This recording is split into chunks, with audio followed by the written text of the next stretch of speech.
नमस्कार, क्या आप देख रहे हैं केडी न्यूज। केडी न्यूज में आपका स्वागत है।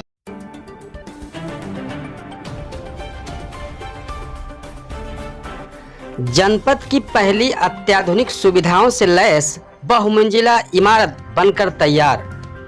पुलिस लाइन में बहुमंजिला आवास का किया जा रहा है फाइनल टच। लोक निर्माण विभाग खंड 3 को मिली थी निर्माण कार्य की जिम्मेदारी।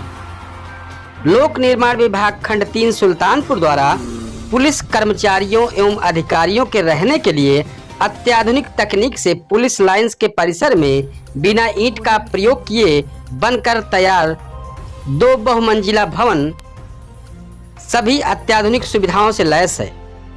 इस बहुमंजिला बिल्डिंग में प्रत्येक फ्लोर पर 4 आवास बनाए गए हैं। इस अत्याधुनिक सुविधाओं से लैस दोनों आवासीय बिल्डिंग का लोकार्पण जनवरी माह में कराए जाने की तैयारी चल रही है और इस पुलिस आवासीय बिल्डिंग को जनवरी माह में ही विभाग को हैंडओवर कर दिया जाएगा। ये जानकारी लोक निर्माण विभाग खंड 3 के अधिशासी अभियंता विजय कुमार ने केडी न्यूज यूपी के संवाददाता से मुलाकात के दौरान बताई। अधिशासी अभियंता विजय कुमार ने बताया कि शासन ने 4 साल पहले पुलिस लाइंस में विभागीय कर्मचारियों और अधिकारियों के लिए आवास निर्माण की मंजूरी दी थी। पुलिस कर्मचारियों और अधिकारियों के आवास के लिए बनने वाली 2 बहुमंजिला बिल्डिंग के निर्माण की जिम्मेदारी लोक निर्माण विभाग खंड 3 को मिली थी। पुलिस लाइंस में जगह की कमी को देखते हुए 12 मंजिला दोनों भवनों को बनाने के लिए शासन ने करीब 23 करोड़ 37 लाख रुपए मंजूर किए थे। उन्होंने बताया कि 4 साल से चल रहा भवन निर्माण कार्य पूरा हो गया है और अब इस अत्याधुनिक सुविधाओं से लैस दोनों बिल्डिंगों को फाइनल टच दिया जा रहा है। जनवरी माह में दोनों भवनों के लोकार्पण की तैयारी है।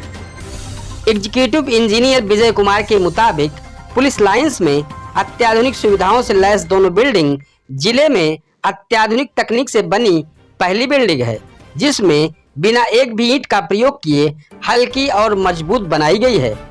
उन्होंने बताया कि दोनों बिल्डिंगों के टावर में रेन वाटर हार्वेस्टिंग की व्यवस्था की गई है। Fire fighting system of fire alarm लगाए गए हैं। पानी के लिए नलकूप की व्यवस्था की गई है। हर फ्लोर पर 4 आवास बनाए गए हैं। भूतल पर पार्किंग की व्यवस्था होगी और ऊपर की मंजिलों पर पहुंचने के लिए लिफ्ट लगाई गई है। अधिशासी अभियंता विजय ने आगे बताया कि इस बहुमंजिला भवन का निर्माण कार्य सहायक अभियंता SC पांडे की देखरेख में कराया गया है। इस तरह की सनसनीखेज खबरों के लिए KD news UP YouTube channel को सब्सक्राइब करें।